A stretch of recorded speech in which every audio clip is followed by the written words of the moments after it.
Hello friends, मेरे AL channel पे आप सभी का स्वागत है। मेरे चैनल पे आपको समाजशास्त्र विषय की जानकारी मिलेगी। यह मेरे हस्तलिखित नोट्स है जो बहुत छोटे छोटे रूपों में मैं बना रही हूँ। आप चाहें तो मेरे साथ साथ इन नोट्स को बना सकते हैं।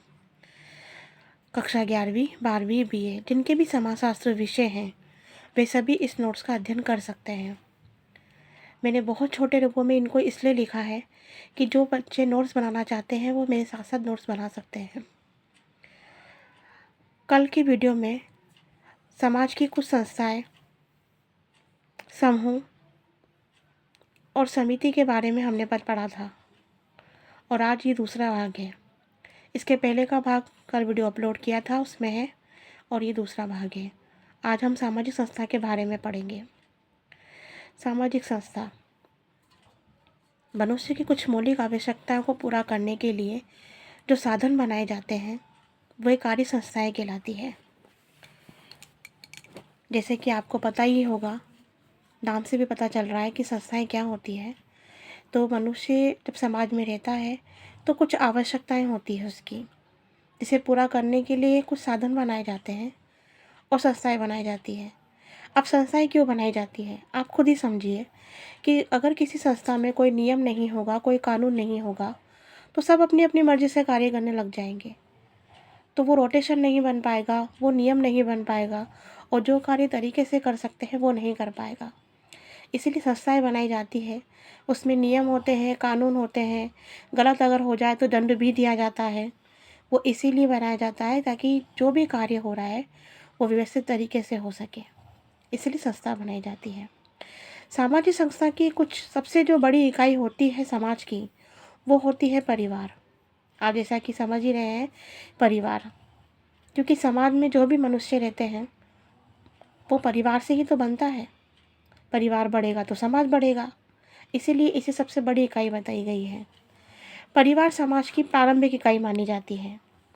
परिवार परिवार का पूरा चैप्टर है समाजशास्त्र में, जो हम आगे पढ़ेंगे, लेकिन कुछ छोटी बातें हैं जो इसमें आ रही है तो मैं आपको बता रही हूँ। परिवार परिवार समूह, अब आप ये सोचिए कि परिवार के अंदर समूह भी आता है और संस्था भी आती है।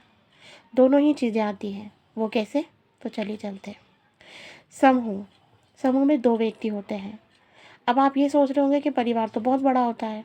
हाँ, परिवार बहुत बड़ा होता है, लेकिन अगर मिनिमम देखा जाए तो दो ही होते हैं, पति और पत्नी, और उन्हीं से परिवार बढ़ता है। इसीलिए इसे समूह की कैटेगरी में रखा गया है। संस्था संस्था क्यों रखी जाती है?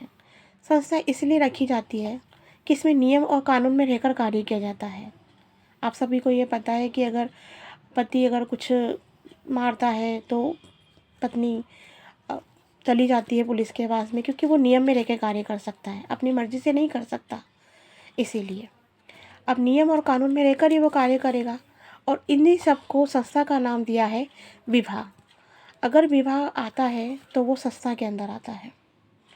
जैसे कि बताया कि जब विवाह होता है तो नियम होते हैं, रीति रिवाज होते हैं, बड़ों का आशीर्वाद होता है, सब चीज़ मिलाकर विवाह होता है। क्यों? क्योंकि वो संस्था है। विवाह, अब विवाह से क्या फ़र्क पड़ता है? परिवार बढ़ता है, वो सबको पता है। पीढ़ी आगे बढ़ती है, आर्थिक आवश्यकताएं पूरी होती है और यौन आवश्यकता की पूर्ति कहलाती है। ये सारी चीज़ें परिवार को देख रेख के होती है। और ये जब परिवार बढ़ेंगे तो उसके लिए विवाह करना पड़ता है। और विवाह इसलिए होता है क्योंकि वो संस्था का रूप है। इसीलिए परिवार की सबसे बड़ी इकाई संस्था की कहलाती है। संस्थाएं की परिभाषा, संस्थाएं की बहुत सारी परिभाषाएं हैं, लेकिन कुछ परिभाषा हैं जो मैं बता रही हूँ आपको। बेकायवर पेज, बेकायवर पेज बोलते हैं कि संस्थाएं सामूहिक क्रिया की विशेषता व्यक्त करने वाली कार्य प्रणाली के स्थापित स्वरूप या अवस्था को कहते हैं। मैंने आपको बताया कि संस्था में सामूहिक क्रिया होती है, सभी मिलकर एक साथ क्रिया करते हैं। अब संस्था परिवार नहीं है, बहुत सारी चीज़ें आती हैं, उसमें सब एक साथ काम करते हैं, नियम में रहकर काम करते हैं, कार्य करते हैं। इसीलिए ये सामूहिक क्रिया है।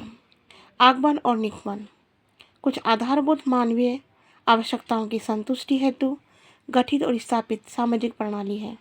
पहले की जो वीडियो थी उसमें भी यही चीज़ बताई थी कि कुछ आधारभूत मानवीय आवश्यकता है। मानवीय आवश्यकताओं की पूर्ति के लिए ही संस्था का निर्माण किया था और उन्होंने भी आगमन निगमन में भी यही परिभाषा दी है। कुछ और परिभाषा है जो आगे के वीडियो में अपलोड की जाएगी। आई होप आपको समझ में आया होगा वीडियो। बहुत छोटा टॉपिक है, लेकिन छोटे छोटे टॉपिक्स इसलिए लिखे हैं कि मैं खुद नोट्स बना रही हूँ। अगर आप चाहें तो नोट्स बना सकते हैं साथ में। अगर इसमें कोई गलती है तो आप मुझे कमेंट्स कीजिएगा, सब्सक्राइब कीजिएगा कि ताकि मैं इसमें और इम्प्रूवमेंट करूँ। एक बात और मैं आपको कहना चाहती हूँ कि मैं नई यूट्यूब पे आई हूँ, तो मुझे शायद इतनी नॉलेज नहीं है। तो आप सबका सपोर्ट चाहिए और आप सबके सपोर्ट से हो सकता है कि मैं आगे बढ़ूँ। तो आप प्लीज़ सब्सक्राइब कीजिए और कमेंट्स कीजिए। देखो, कमेंट्स आप करेंगे ना तो पता चलेगा मुझे कि आप चाहते क्या हैं। और अगर आपको टॉपिक्स चाहिए कि आप इस टॉपिक को थोड़ा सा नोट्स बनाकर समझा दीजिए, तो मैं वो पूरा बना कर रखूँगी। धन्यवाद।